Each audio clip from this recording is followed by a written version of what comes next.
Hare Krishna, Hare Krishna, Krishna Krishna, Hare Hare, Hare Rama, Hare Rama, Rama Rama, Hare Hare,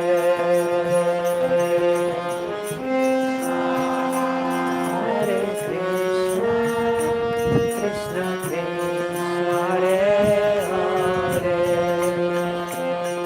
Hare Rama, Hare Rama, Rama Rama, Hare Hare, Hare Krishna,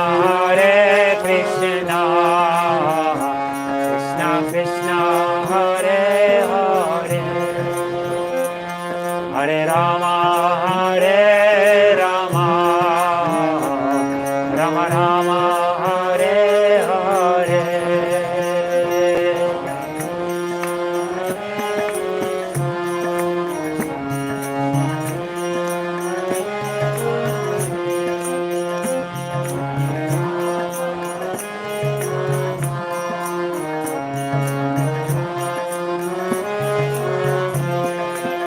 Hare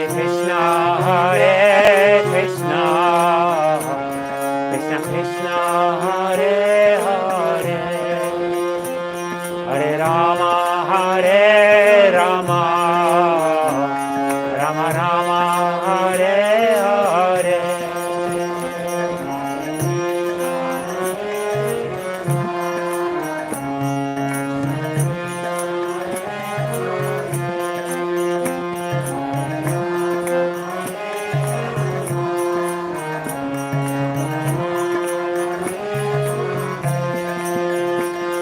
Hare Krishna, Krishna Krishna, Hare Hare, Hare Rama, Hare Rama, Rama Rama, Hare Hare.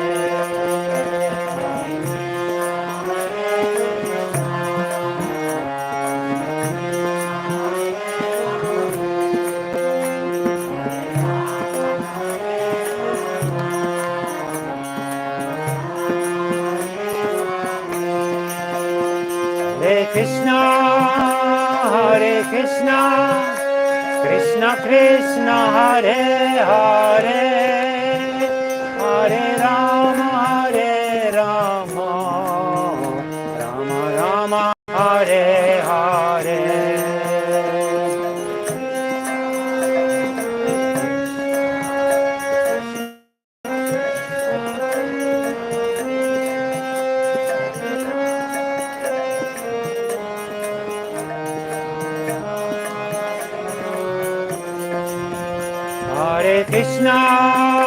Hare Krishna, Krishna Krishna, Hare Hare, Hare Rama,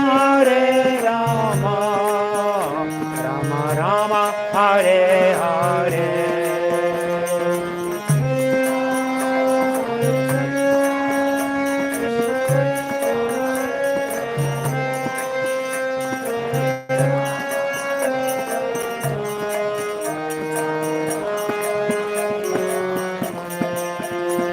Hare Krishna, Krishna Krishna, Hare Hare, Hare Rama, Rama Rama, Hare Hare, Hare Krishna, Krishna Hare Hare, Hare Rama, Rama Rama, Hare Hare.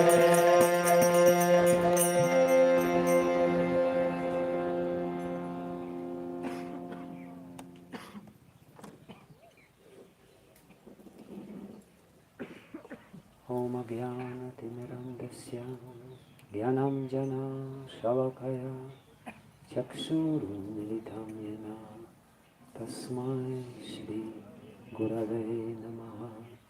Sri Chaitanya Manobishtam Stapitam Yena Bhutale Swayam Rupa Kadamayam Dadati Swapadantikam Vandeham Sri Guru Sri Yutapada Kamalam Sri Guru Vaishnavamscha Shri Rupam Sagrajatam Sahagana Raghunatam Vidam Tam Sajivam Sadvaitam Savadutam Parijana Sahitam Krishna Chaitanya Devam Shri Radha Krishna Padam Sahagana Lalita Shri Vishakhavitamscha He Krishna Karuna Sindho Dinabandho Jagatpate Gopisha Gopika Kanta Radha Kanta Namostute Tapta Kanchana Gaurangi Radhe Vrindavaneshwari Vrishabhanusute Devi Pranamami Hare Priye Vanchakalpatarubhyascha Kripa Sindhubhyeva cha Patitanam Pavanebhyo Vaishnavebhyo Namo Namaha. Shri Krishna Chaitanya Prabhu Nityananda Shri Advaita Gadadhara Shri Vasadi Gaura Bhakta Vrinda Hare Krishna Krishna Krishna Hare Hare Hare Rama Rama Rama Hare Hare Hare Krishna Krishna Krishna Hare Hare Hare Rama Rama Rama Hare Hare Hare Krishna Krishna Krishna Hare Hare Hare Rama Rama Rama Hare Hare Namasistam Manumati Sachiputra Matra Svarupam Rupam Tasyagrajam Urupurim Madhurim Goshtavakim Radhakunda Girivaramaho Radhika Madhavasam Prapto Yasya Prathita Kripaya Shri Guru Tam Natosmi Yantah Pravishyamam Vachimimam Prasuptam Sanjivayata Kila Shakti Darasvadam Anyam Shahasta Charana Shravana Tvagadim Pranannamo Bhagavate Purushaya Tubhyam.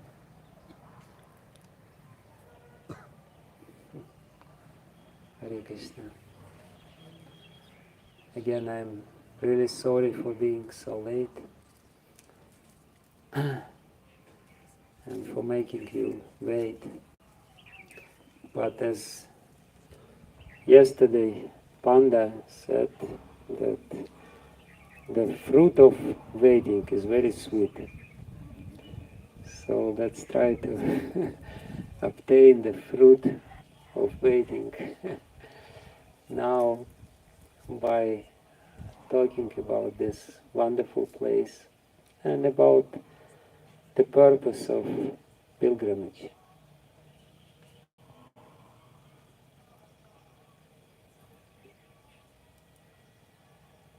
This is a very ancient tradition, and still it's very prominent in many different religious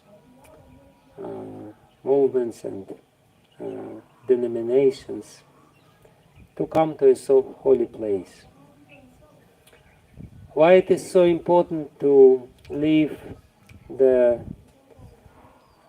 our usual habitat, our usual environment, and take the austerity of being in a completely different place without much facilities, with a lot of crowds and traffic jams and whatnot.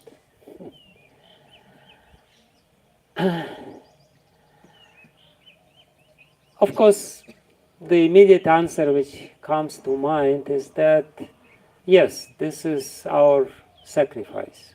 We have to do something for God, and for that we have to leave our habitual environment. Because when we live in the place where we live, we are trying to make everything as if we are in control. In reality, we are not in control, and to realize that we are not in control, we should leave our place and come to Uchao. That's the best way to realize this truth for coming to a holy place. In Sanskrit, the holy place is called Tirtha, and Tirtha means shallow waters. Tirtha means the place where you can cross over the river or the ocean.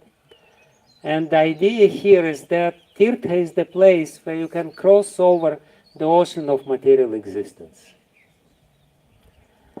The ocean of material existence is very, very deep. And we are completely immersed in this ocean. And we are very busy with all the, anxieties and all the duties which we have to fulfill and all the things which we have to do, and we have no time. So people come to a holy place with sole purpose to feel God and to try to receive some spiritual impression. Because only when we have some impressions, some samskaras of the spiritual things, we can change our consciousness. Any spirituality, if it's real spirituality, if it's not just some fake form of spirituality, implies radical transformation of our heart. At this moment of time, our heart is completely absorbed in totally useless pursuits of trying to enjoy this material world. We're just really trying hard to be happy in this world, and not only us, everyone. Everyone is trying his best to become happy in this material world. And our mind is habituated to do this. It always thinks what I will enjoy, how I will enjoy, what will be the next enjoyment. I already told about this. What will be the next? And therefore Krishna, he says in Bhagavad Gita that to change this, you have to obtain another habit. This habit is to think about God. Manmana. Bhavamad Bhakto. Manmana is the most important dictum, the most important order of Krishna in Bhagavad Gita. You think about me. But it's very difficult to think about Krishna. For how long you're going to think about him, To think about what? I remember, when I just started doing my spiritual practices, somebody told me, you think about Krishna, and I tried. It didn't really work.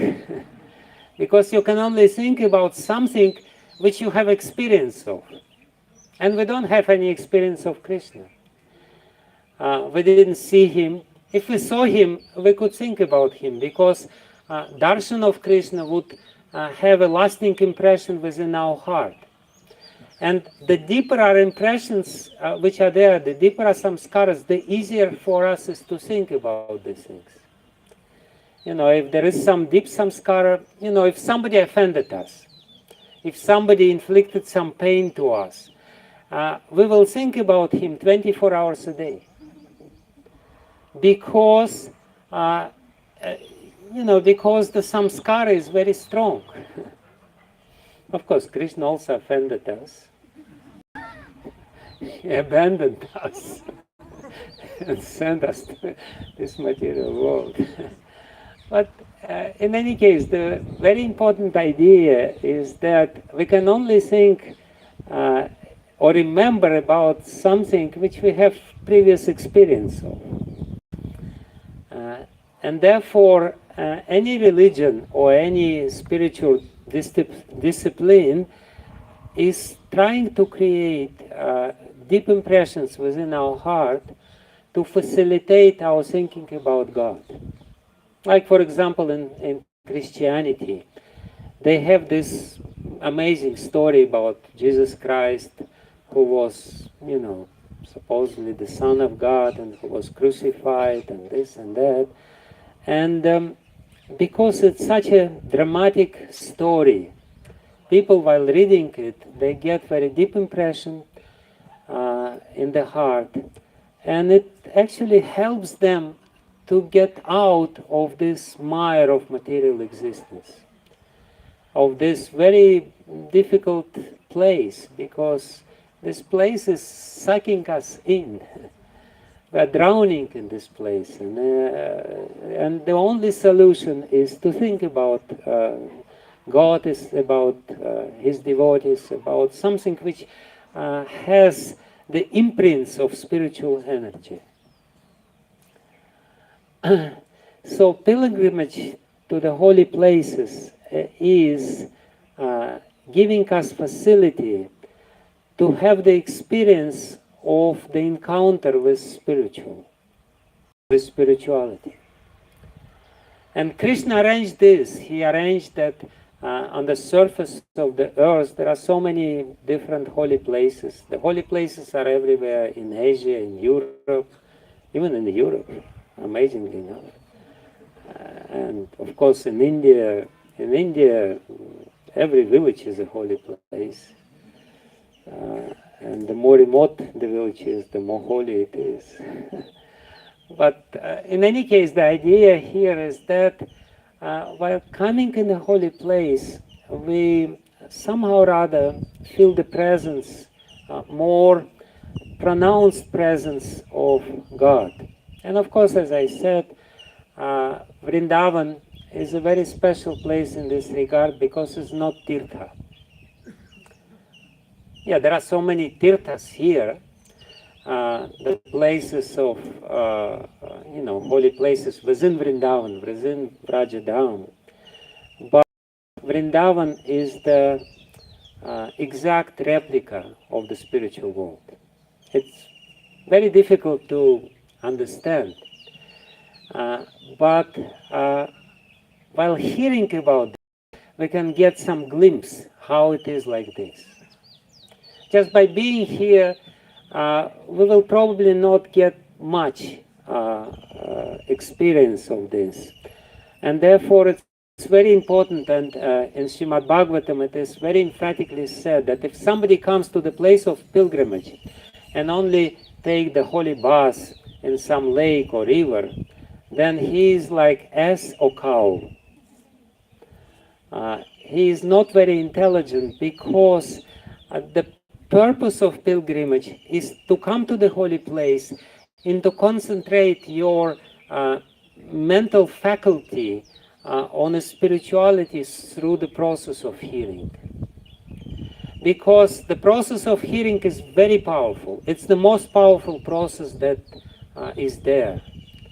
And but by hearing, we very easily can concentrate on somebody, on the subject matter which is being described.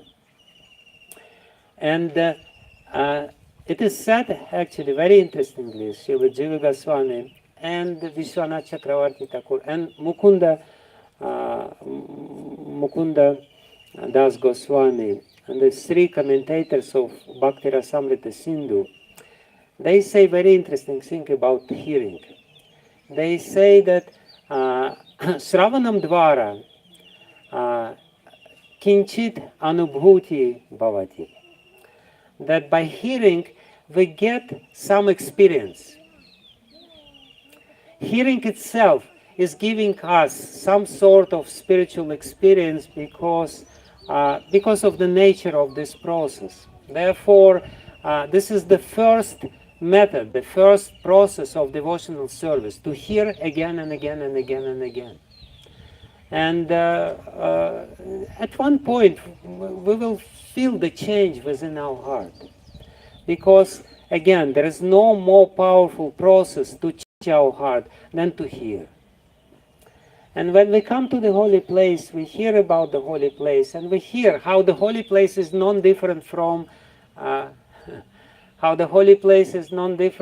spiritual world. For us, because we are habituated in interacting with this material energy through material senses, and because this is one of the places within this material world, it's very difficult to get this understanding. Like also, even more emphatically, it is said that Hare Krishna Mahamantra is non-different from Krishna himself. Hare Krishna, Krishna Krishna, Hare Hare, Hare Ram, Ram Ram, Hare Hare. But it's very difficult for us to really understand this. How is it non-different? How is it Krishna himself? Srila Rupa Goswami, very interestingly, he says that Vachyam Vachikam Ityudeti Bhavato Namasvarupa Dvayam. He says that Krishna, who is Vachya, who is being described by these sounds, and Vachika, the sounds which describe him, the sound of the name, they Namasvarupa Dvayam. They are two forms of Nam. It's very interesting idea which Srila Rupa Goswami says, because he doesn't say, he says that Nam has two forms. One is the form of Krishna and another one is sound. He doesn't say Krishna has two forms. One is the form of Krishna as he is, and another one is the sound. He says Nam has two forms. So the primary form of Krishna is sound.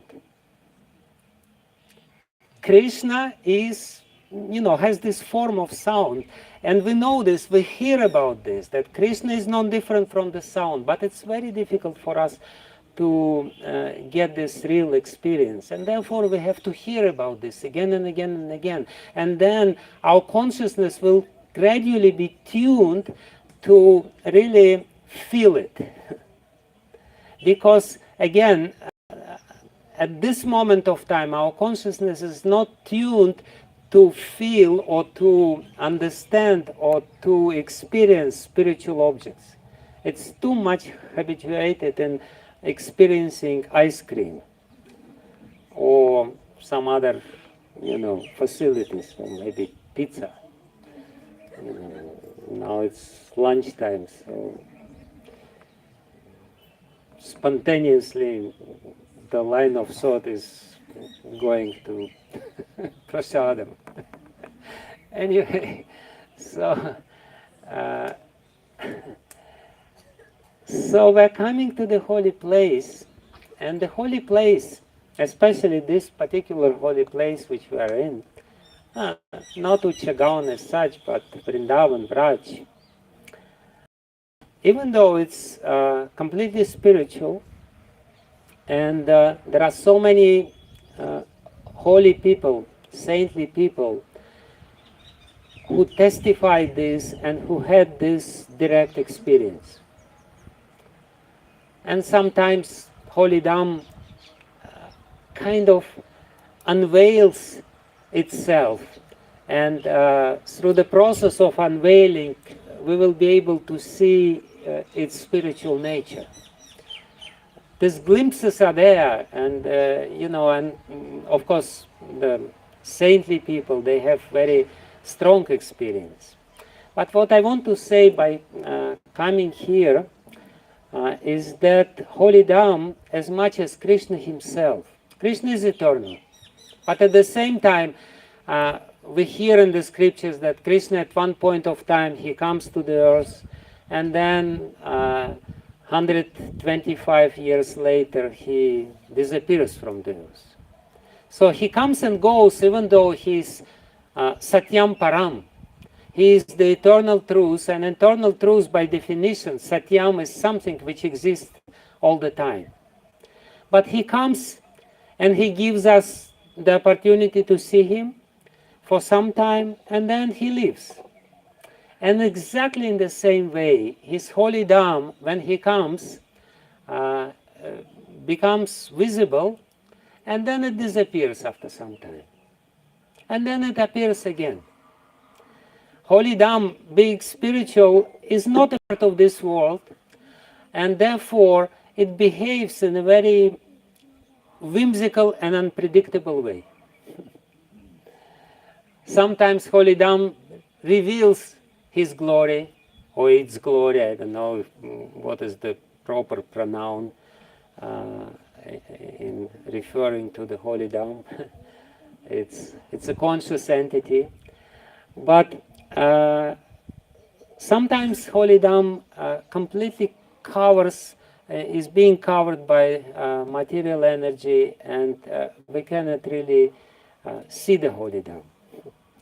So when Chaitanya Mahaprabhu 500 years back came to Vrindavan, this Holy Dham, this holy place which we are in, was practically non-existent. It was forgotten. There was jungles all over the place, there were some paddy fields, there were little practically deserted villages, and nobody actually knew that this is the Holy Dham. Krishna left this world, and after some time, very quickly, in a very quick way, this Holy Dham also disappeared. But when Chaitanya Mahaprabhu came, please listen very carefully, because this is something very important for us to understand. One of his very important missions, one of his contributions to our spirituality, to facilitate our changing of consciousness, changing of the heart, changing our ontological situation in this material world, was to reveal the Holy Dham. He wanted to reveal the Holy Dham for us because he knew that without this, his mission will not be accomplished. Actually, if we see the history of Bharat, of great India, spiritual history of Bharat, we can see that every big personality, saintly personality, when he comes, he has very strategic plan in mind. They really come for very serious purpose, and this purpose is to help people to get in touch with spirituality. If we see Shankaracharya, Shankaracharya was a great strategist. He established his headquarters in 4 directions of Bharata, so that the whole Bharata would be covered. His idea was, of course, mostly for the people of Bharata. Therefore, he established his maths in these 4 directions. Madhvacharya was very strategic. Ramanujacharya had very strategic plan. And Chaitanya Mahaprabhu had even greater plan in mind. He wanted the whole world to come to Vrindavan. And you are fulfilling his desires by coming here. Thank you very much for this. He wanted the whole world to come to Vrindavan, not just to come to Vrindavan, but to come to Vrindavan and to feel, to get the spiritual experience, and then go back to Bangalore or whatever place you are, or Hyderabad or whatever, but still remember Vrindavan. It doesn't matter where you are physically. What is most important is where you are mentally.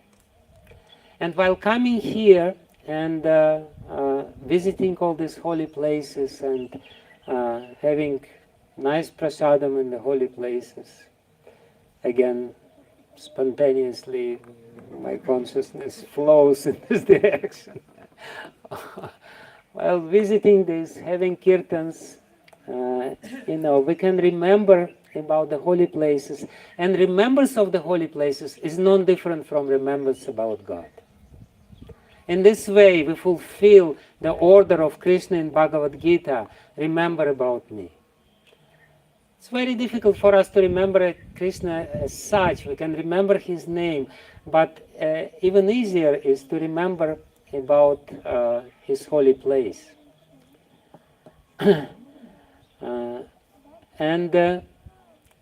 While we're here, it may be difficult to remember this holy place, because the mind is programmed to think about something else. The mind hates to think about something which is easily available. That's the main habit of the mind, always to think about something which is difficult to get. But the good news is that you will leave Vrindavan, and then you will be able to think about Vrindavan. So there was one beautiful story about Bhaktisiddhanta Saraswati. One very old person came to his ashram. He was 80 plus years old, and he decided to surrender completely, and he started living in the ashram. He left his family, and he became the monk in the ashram. And then after a couple of years, his time of death has come. And the brahmacharyas came to Bhaktisiddhanta Saraswati, and they said, please instruct us what to do with him. He is about to die. How we can help him to think about Krishna in the last moment of time. And Bhaktisiddhanta Saraswati said immediately, take him to his village. And they were shocked. He's living in the ashram, and the guru says, take him to his village. But of course, Guru says, so you're not supposed to question this. So they take him to the train, and they're going to the village, which was a little far away, and then the train hits. And then they come back very bewildered, and they said, Guru Maharaj, he died. Well, he asked them what happened. They say, what happened? He died in the train. He said, very good. Very good. Because while in the train, he was thinking about ashram. While if he was in the ashram, he would think about his village. So, while thinking about the ashram, he got the higher destination. So we come to this place to take this place within.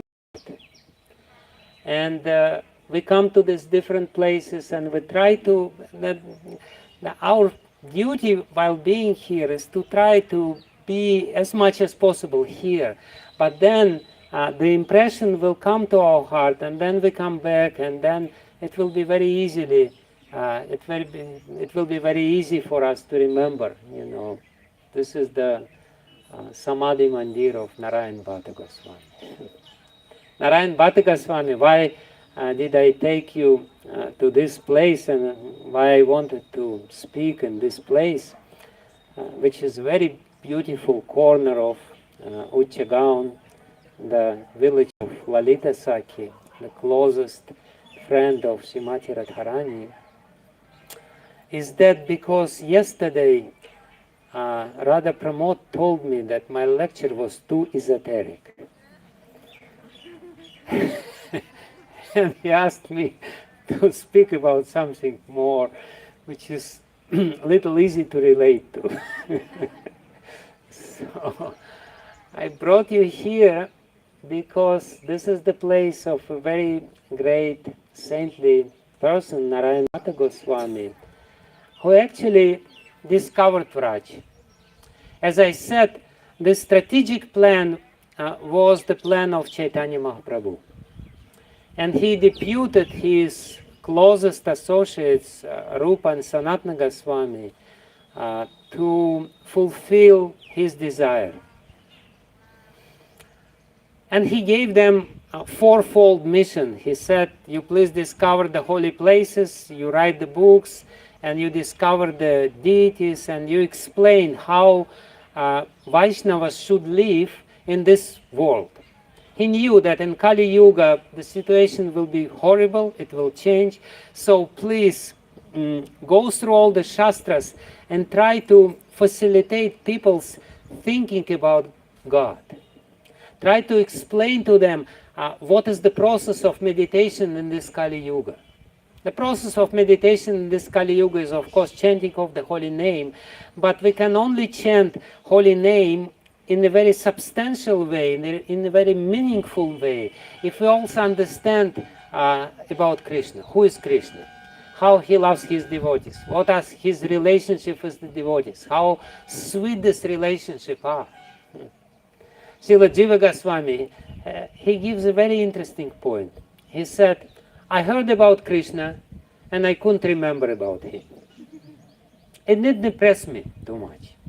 And sometimes we hear about Krishna and we think, okay, so what? Yeah, he had a peacock feather in his head. Okay, no problem. I can also put some peacock feather. And then he says, yes, I heard about Yashoda and I wasn't impressed. But when I heard how Yashoda loves Krishna and how Krishna loves Yashoda, then I was impressed. Then my heart melted.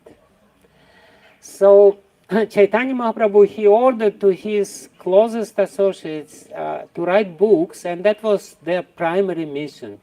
And when Rupa Goswami, Sanatana Goswami, Jiva Goswami, Gopal Bhatta Goswami came to this place, they were discovering some holy places, but their main work was to write the books and to explain in a very logical and beautiful way, but at the same time in a very emotional way, how Krishna is the person.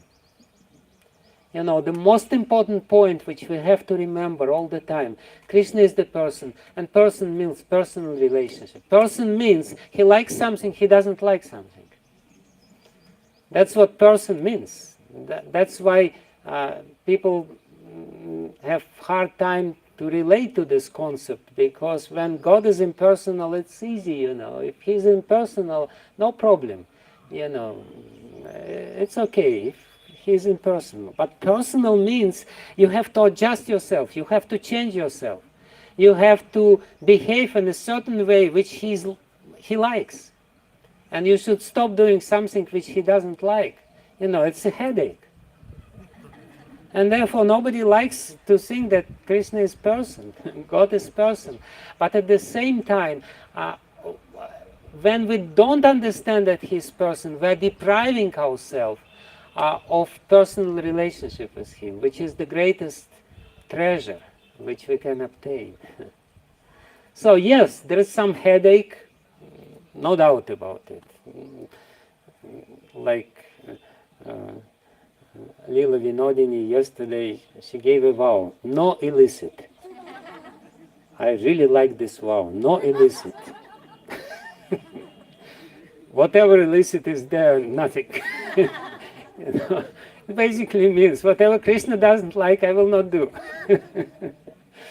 So I'm not going to break the laws of God. I will behave in a way which is pleasing to him, which is not easy. So this is the way to obtain personal relationship, and that's what was the main mission of Rupa Goswami, Sanatana Goswami. They were writing the books explaining what Krishna likes, what he doesn't like, how we should behave ourselves, how we should relate to him, how we should relate to holy names, and they did amazing job. And at the same time, there was this other mission to discover holy places, but they didn't pay too much attention to this mission. And they became old.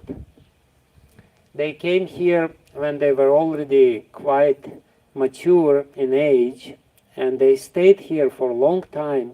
And tomorrow we will go with you to beautiful Terkadamba place, which is the Bhajan Kutir of Srila Rupa Goswami. Very important place for us. But they were little in anxiety. Who will discover this holy Dham? Who will establish all these different places? Of course, Lokanath Goswami was there. Actually, this holy Dham was revealed mostly by Lokanath Goswami and Narayan Bhatta Goswami. These are two associates of Chaitanya Mahaprabhu. Of course, Narayan Bhatta Goswami has never seen Chaitanya Mahaprabhu, but Lokanath Goswami was his close associates, who actually discovered all these places of pilgrimage. To fulfill this mission of Chaitanya Mahaprabhu, so that we could come and we could get purified by visiting these places, hearing about glory of these places, and taking these places deep within our heart, and then going to our places of work or where we live, and remembering about these holy places. So Narayan Bhatta Goswami, I wanted to tell a few words about this great personality, next to whose samadhi we are sitting. And actually we are sitting on a rasa sthali. That was one of his contributions, to place rasa sthalis, or the places where rasa dance was taking place. So Narayan Bhatta Goswami was from Madurai, from south. He was Madhava Brahmin. And he was very young. He was hardly 17 years old. He studied Shastras under his uncle. He was very well versed in all the Shastras. And then at one point he was taking bath in a river in the noontime. And while he was taking bath in the river, there are different stories about this. There is the whole book describing his life story. But some say that he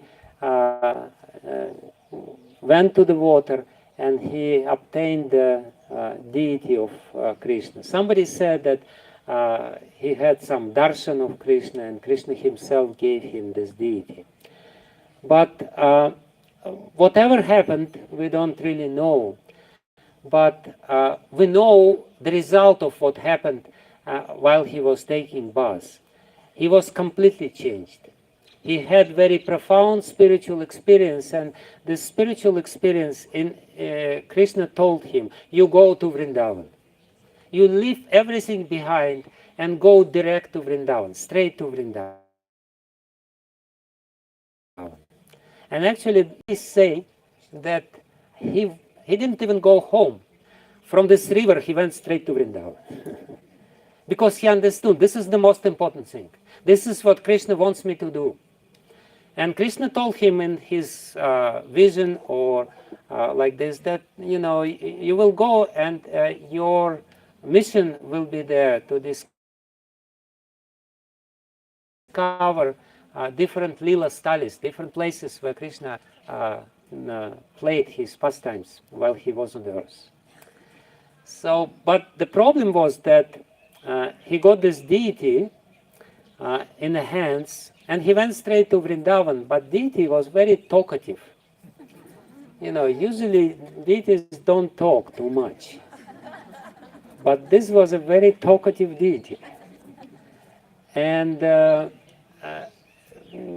he was always talking, and actually this deity, liked very much different places which he visited, and when he would come to some village, the deity would say, stay here a little longer. So it took him 2 years to reach Vrindavan from Madurai. He was going this and this and this, and deity said, why don't we visit this place or that place? So it was it was a long journey before he arrived here. And but finally he came here, and when he came here to Vrindavan, the first thing which he did, he found Rupa and Sanatana Goswami, who were living separately, but they usually lived close by to each other, to come to meet every day. And he came to them and he completely surrendered to them. He said, Krishna sent me here, and I have come here to fulfill this mission. I will help you. And they were relieved. They were old by that time, and they said, oh, finally, somebody young, energetic, and talented has come, and he will do this. So he actually, his first place of living was Radhakund. Radhakund is a very special place for all Gaudiya Vaishnavas. It's actually the pinnacle of the holy places. Because out of all the holy places, there is only one holy place which was discovered by Chaitanya Mahaprabhu himself. When he came to Vrindavan, he discovered only one holy place, that was Radhakund. Because everything else is actually dependent on Radhakund. Radhakund is the epicenter. Everything else is just secondary. So Narayan Bhatta, on the advice of Rupa and Sanatana, he took initiation from Krishna Das Pujari, who was Pujari of Madan Mohan temple in Vrindavan. And for some time he was trained by this Krishna Das Pujari. He was basically trained in the intricacies of a very special style of Gaudiya Vaishnava meditation. You know, every Indian tradition, every Indian spirituality implies some sort of meditation, but the varieties of meditation, the huge, you know. Everyone has their own little tricks and objects of meditation and the methods of meditation. So Gaudiya Vaishnavas have a very elaborate system of meditation, and that's what he was taught. Narayana Bhatta Goswami was taught these intricacies of Gaudiya Vaishnava meditation on God. And then after this training, he started discovering holy places. Actually, he wrote 59 books. And at least one of these books, and not just, you know, like nowadays to write 59 books is not a big problem. You know, you can just ask some whatever, you know, just compose something on your computer or whatever. It's easy. You know, at that time there was no computers, and one of his book was consisting of 26,000 verses. It's not just 59 brochures. Huge books. You know, 26,000 verses means almost twice as Srimad Bhagavatam in verses. He was a very prolific writer and very knowledgeable person. And his main book is about Sri Vrindavan Dham. He's explaining all different pastimes. It's the most elaborate tour guide of Vrindavan. He was explaining different Lila Stalis. He gave the name to all the kundas, to all the vans, to all different numerous places. And how he did it? He did it in a very peculiar way. He always had this deity of Gopal with him, and he would come to a place and he would ask Gopal, Gopal, what happened here? And Gopal said, oh yeah, very beautiful. And would tell him. So, but then when somebody else would approach, Gopal would again, you know, become very very silent and in a very motionless mood, again would become murti. Actually, it very much depends on your relationship with God. You know, if you think that God is stone, he will remain stone for you, no problem. For him to become a stone, no problem. Because we have stone-like heart, God is like stone to us. But when our heart melts, we can talk with the deities, we can see their pastimes. And this Gopal which came to him, he was actually guiding him and showing him different places, revealing him different places, different pastimes. And as a result of his dictation, he wrote all these books. These books are actually directly coming from the spiritual world, from Gopal explaining what was happening here. So that was how Narayan Bhatta Goswami was living, and he was an ardent devotee of Vrajadam. You know, those who live in Vrajadam, they don't believe in any other holy places. They have very negligent, they don't believe that any place is holy because this is the most holy place. So there was one little story in the life of Narayan Bhatta when he saw that some local villagers are planning to go to Prayag. We all know that Prayag is the most holy place, and you know, you have to go at least once during the months of Magh when it's freezing cold and take baths in this confluence of Ganga and Yamuna. And they were busy going there, and Narayan Bhatta said, "Why are you going there? Everything is here. Why do you want to leave this most elevated and exalted place and go to some Prayag? Prayag is here. Prayag is begging to come here." And he said, actually, Prayag is close by. The place where he discovered Prayag is very close by. So we can go to Prayag by the way too. And then they were very happy. The villagers came, they started digging, and you know, lo and behold, some water was coming, and this water was very sweet and amazing. So they were convinced that Prayag is here. But then Prayag personally came to him in the form of a Brahmin. This episode is described in his life story, and this Brahmin, he challenged him. You know, who you think you are? You stopped these devotees to go to Prayag. Who you think you are? You know, this is very important for every Hindu to go to Kumbh Mela. You know, how come you stopped them from going to Kumbh Mela? And then he started, you know, and Prayag is the holiest of all holy places.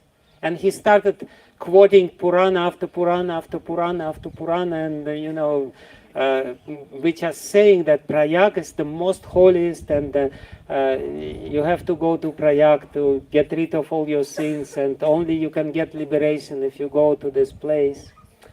And Narayan Bhatta was quoting other places and saying Vrindavan is much more holier. So they had a debate for many days, you know, quoting and counter-quoting and quoting and counter-quoting and quoting and counter-quoting. And ultimately, this Brahmin said, actually, I am Prayagraj myself. And I came just to listen from you the glory of Vrindavan, to purify myself. That was the purpose of my coming here, and that's why I'm here. So this is what he did, and as I said, in the first period of his life, while he was discovering the holy places, his headquarters were in Radhakund, and he was staying there in Radhakund and going to different locations from there.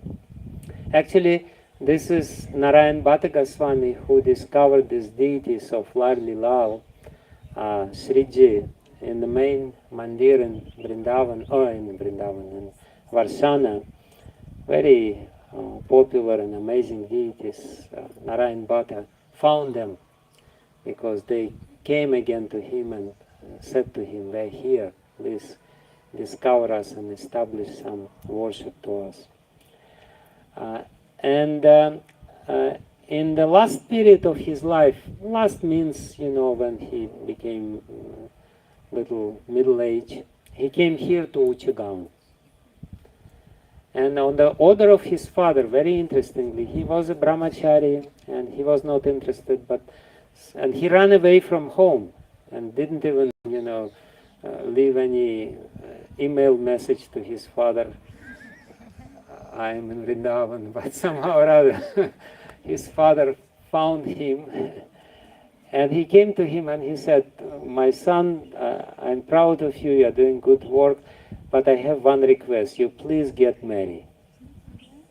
And he said, "Okay, father, no problem. If you want me to do it, I will do it."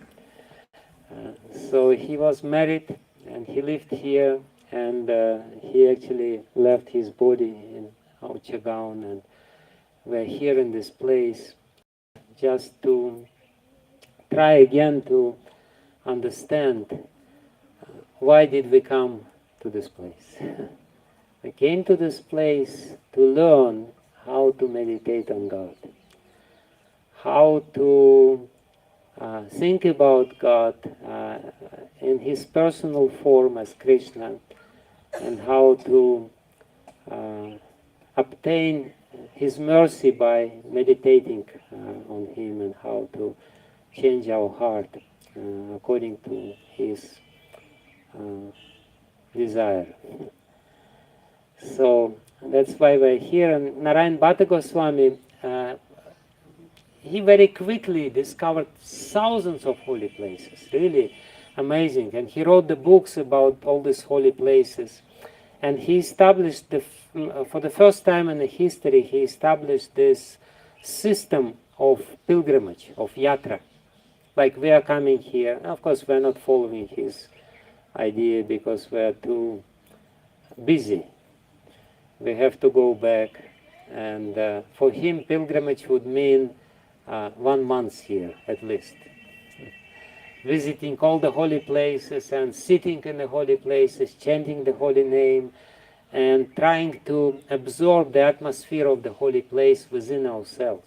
It's very important to spend some time, not to be in a hurry. We are very Rajasic people, and we're always in a hurry. So we come here, okay, fine, next destination.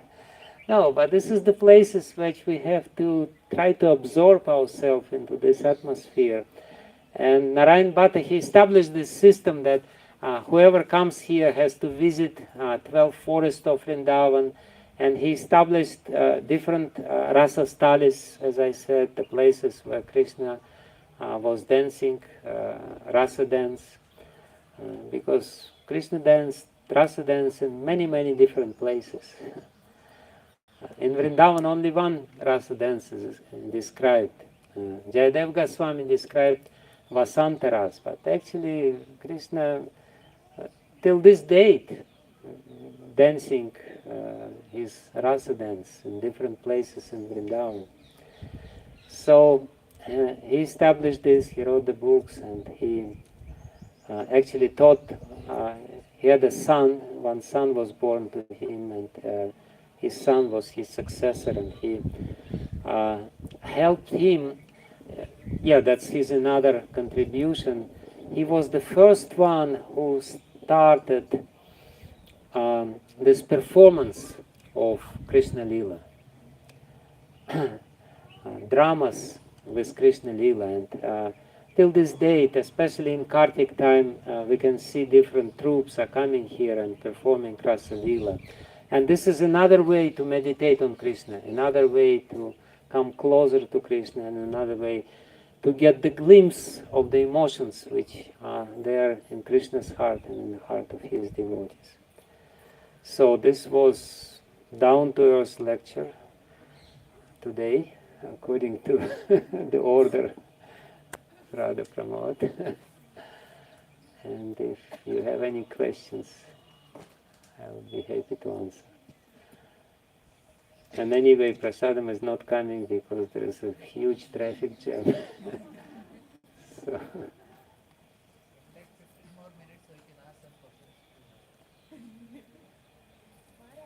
What happened to those talkative deities? He's still here. He's somewhere here. But I don't think he will talk with you so easily. He will be a little more reserved. How did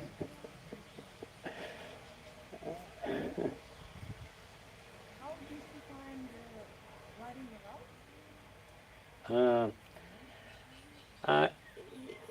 There are different stories about this. Some say that the Sriji, these deities which are Larli Lal, which are there in Mandir, they were stored in some Vaishya's house within the rice.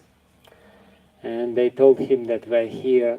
But if you go to Varshana, and I believe you will go to Varshana today, there is a special place there, and some other people say that they were discovered there.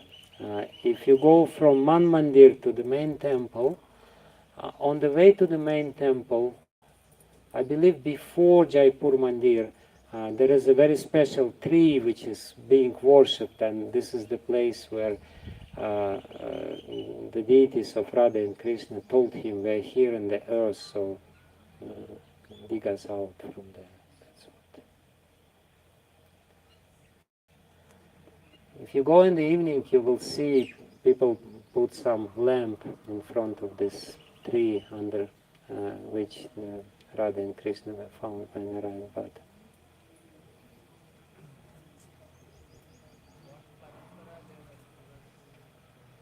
Huh? Yeah, he took initiation from this Krishnadas Pujari, who was disciple of Sanatana Goswami. So he became Gaudiya, yes.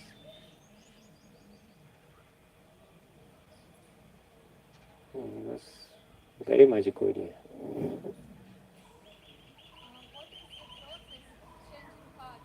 Like when you know that what Krishna wants to change you, but you try and sometimes again doing wrong and again, and how to do, like, how to follow his instructions.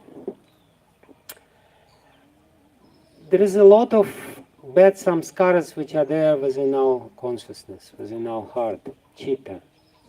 Chitta actually is the storehouse of all the impressions which we acquired, not only in this life, but in many lifetimes.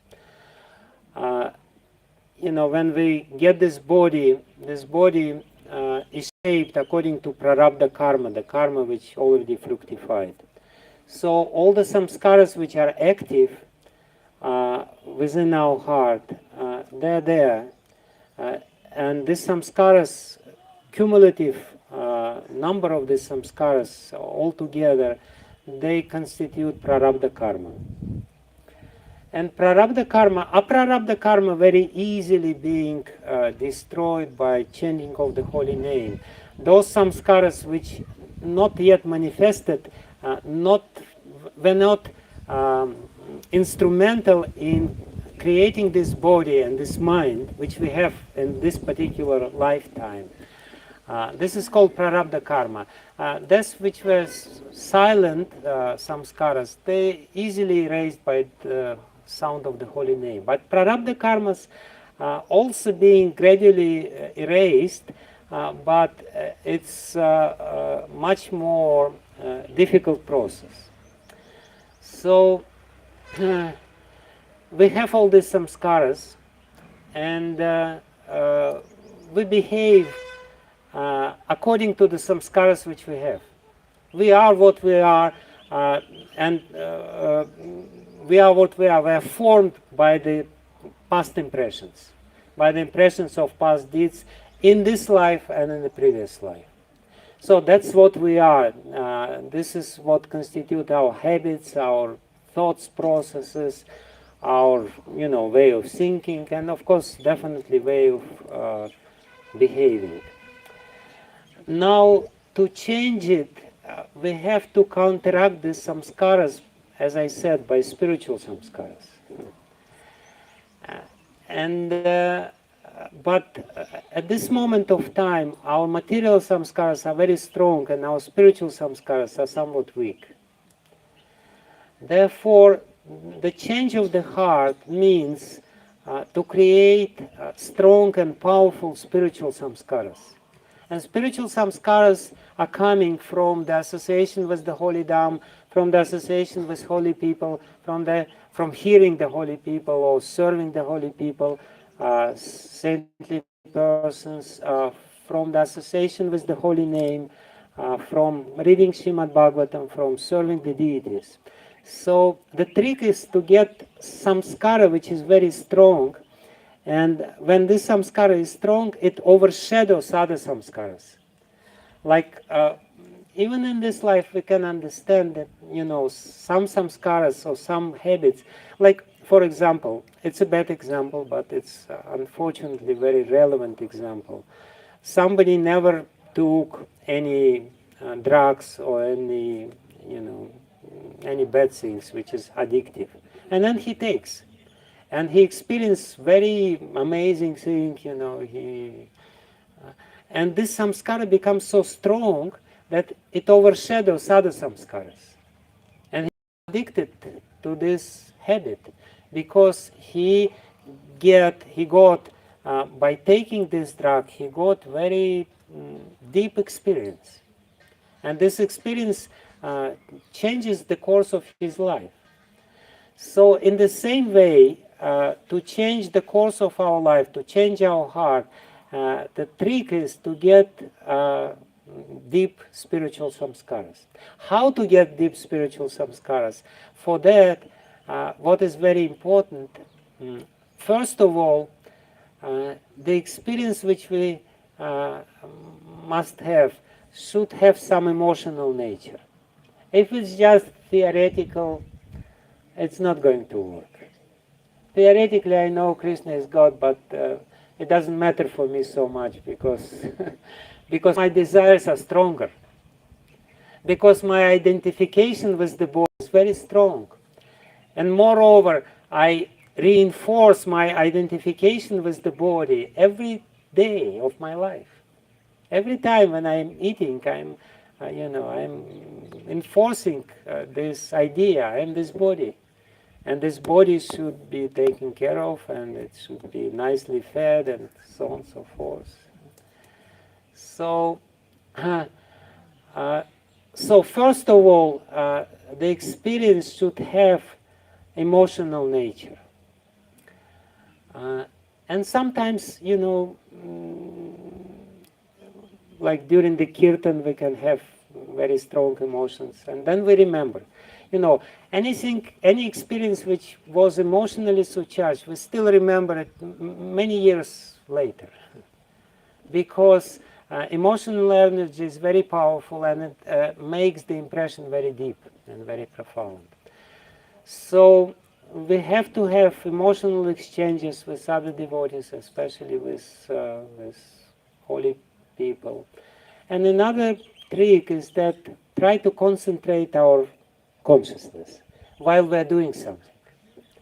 Try to more or less consciously put your mind into what you are doing. That will create deeper impression. That's what we're trying to do while we're chanting the holy name.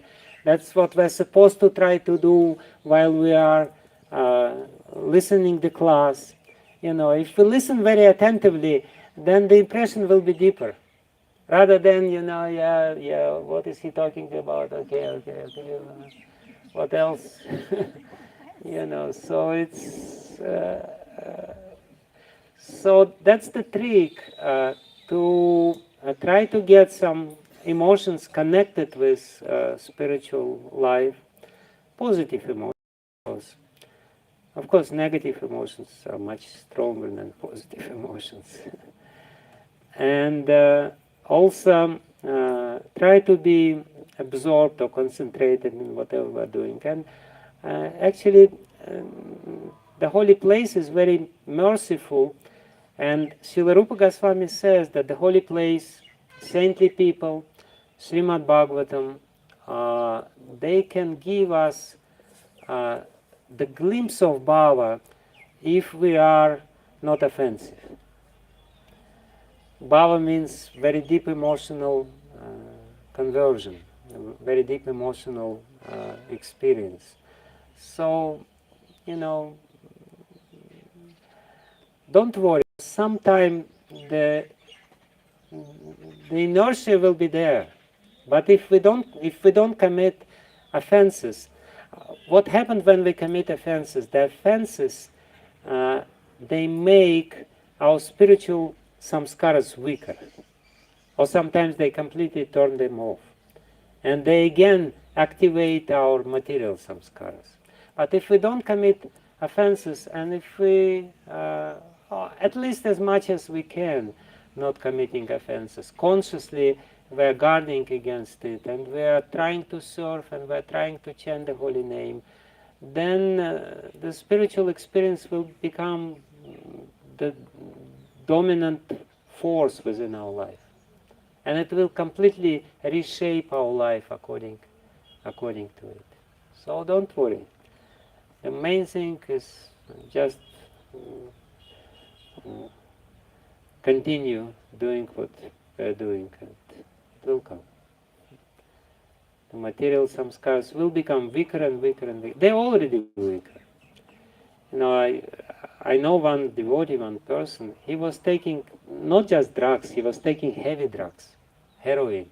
And people say that, the doctors, the professionals say that it's not possible. The heroin changes the structure of your brain, completely destroys the brain. And he was not only taking heroins for many years, he had 7 times, he almost died 7 times. He was somehow or other saved because of the too much dosage of heroin. So he was not taking small dosages. It's not possible. He was taking huge dosages. He was so addicted. And then he met with devotees. And then he chanted the holy name. And then he said, okay, I'm done. That's it. This is a better drug for me now. So, and ever since, he never did it. And that was very sudden. He told me, he was very addicted, hopeless case. Hare Krishna mantra saved him because it gave him very strong experience. Yes? Even though to increase the spiritual impressions, like do we need to burn our material impressions which we got from past life? Do we need to burn? It will burn itself, no problem. Because even though if we increase the spiritual impressions, those will remain same, right? Material impressions will not vanish. See, the spiritual practices, they erase material samskaras on their own. This erasement or weakening of the samskaras is going on, and it very much depends on your desires. If you desire, very quickly it will do. You don't have to do anything special for this. If you chant the holy name, if you come to the holy place, if you associate with people, ultimately your material experience will be weaker and weaker and weaker, and ultimately at the end all your karmas will be extinguished. People do very severe things, they see this panchatap. Still now in Vrindavan somewhere you can see yogi, he's sitting from his 4 sides, there is fire, and the fire up, the sun is there, and in the middle of the day he's sitting there under the sun, just to burn his material samskaras. You don't have to do it. That's a good news. So just chant the holy name and name itself has the power, himself has the power to completely eradicate all your samskaras. And of course, the process of initiation is also important because the initiation helps to deactivate the samskaras. So there is no special thing. You know, if you really want to do some austerity, fast on Ekadashi.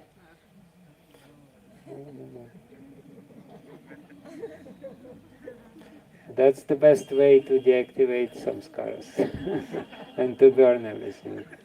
Just fast completely every Ekadashi and Janmashtami. Yes. But sometimes we feel that the right time will come when we can devote more time for our spiritual practices.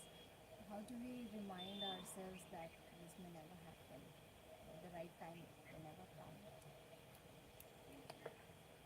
come. So you feel now that sometime in the future will be right time to devote yourself. Yeah. You know, tomorrow never happens because it's always tomorrow. So we have to do whatever we can at this moment of time because, you know, sometimes people think when I become old, you know, when you become old, you will spend all your time going to doctors and thinking about your body. You know, it's not a good policy. You know, whatever we can do now, we should do. This is the sign of sincerity. If we always think, you know, I will do something in the future, yeah. Sometimes we like to dream, you know, we have some spiritual dreams. In the future I will be such a Paka devotee, I will chant 64 hours every day. And you feel good about it. And no, but that's not the correct way. Whatever you can do now, whatever little you could do now, you should do, and then you will get the taste.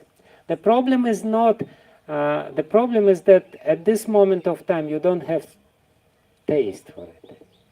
And therefore you think, okay, yeah, it sounds right, but I'm not ready yet. This is the way of thinking which people have. But if you try to do a little bit now, and then the taste will increase.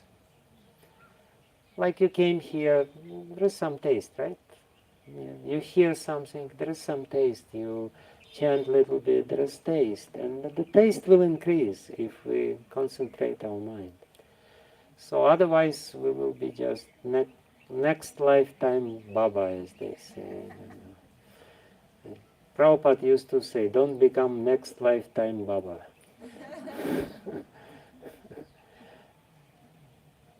This time is most important. Vimala?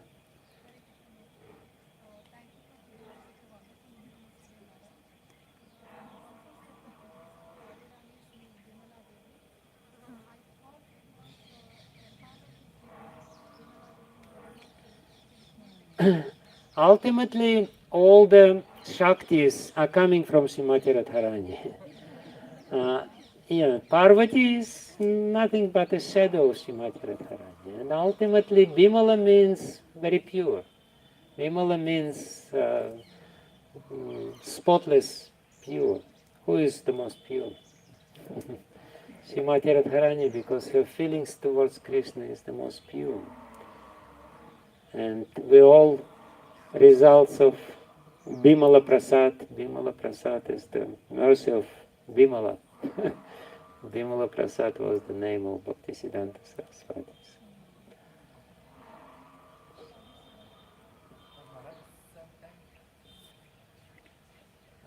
How to get rid of anger and stay calm most of the time? See, anger is called in Sanskrit Kamanuja. It's a younger brother of Kam. Krodha is the younger brother of Kam, of lust, and desire, as Krishna explains very scientifically in Bhagavad Gita, that this desire is the result of sankalpa. Kam, selfish desire, egoistic desire, lust, is the result of sankalpa or determination to enjoy by all means. And determination to enjoy by all means, this sankalpa, very deeply rooted sankalpa, which is there, and this sankalpa is a result of misidentification with the body. Because we so deeply identify ourselves with material body, then the desire, because body needs some, and of course, we should enjoy, we should have permitted enjoyment in this life. There is no doubt, there's nothing wrong with it. It's just we have to be careful with this, because the tendency is that when we enjoy a little bit, then the greed for enjoyment becomes stronger, and when somebody prevents us from enjoying, we become angry.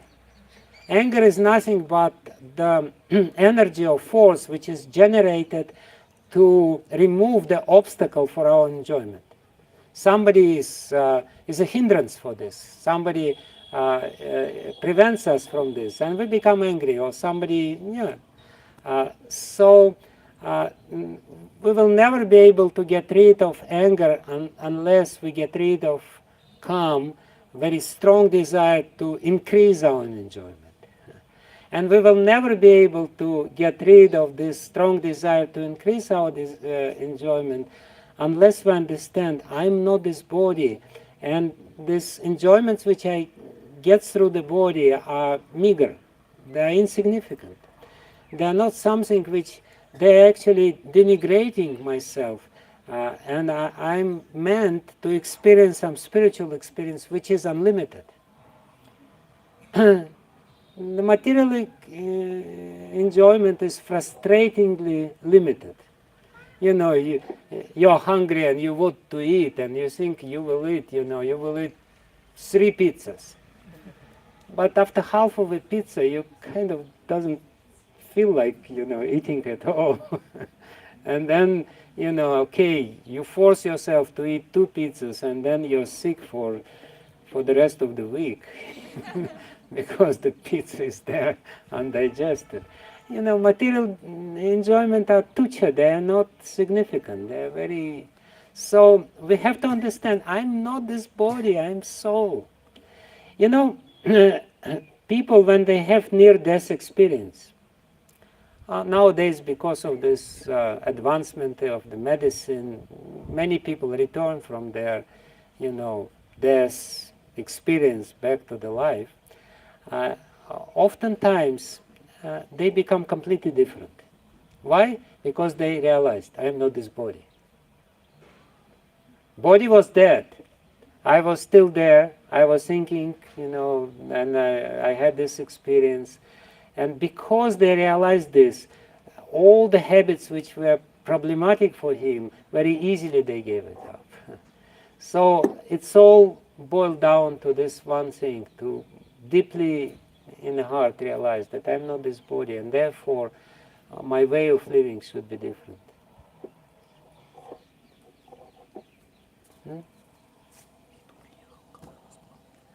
Yes, Bitu Malik is here. He is a beautiful singer.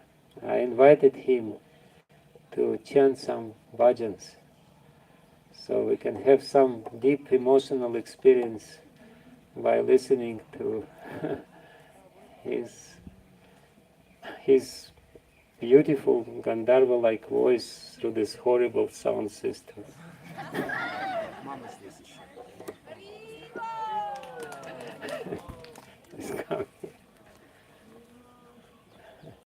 This is Pitu's mother. We came with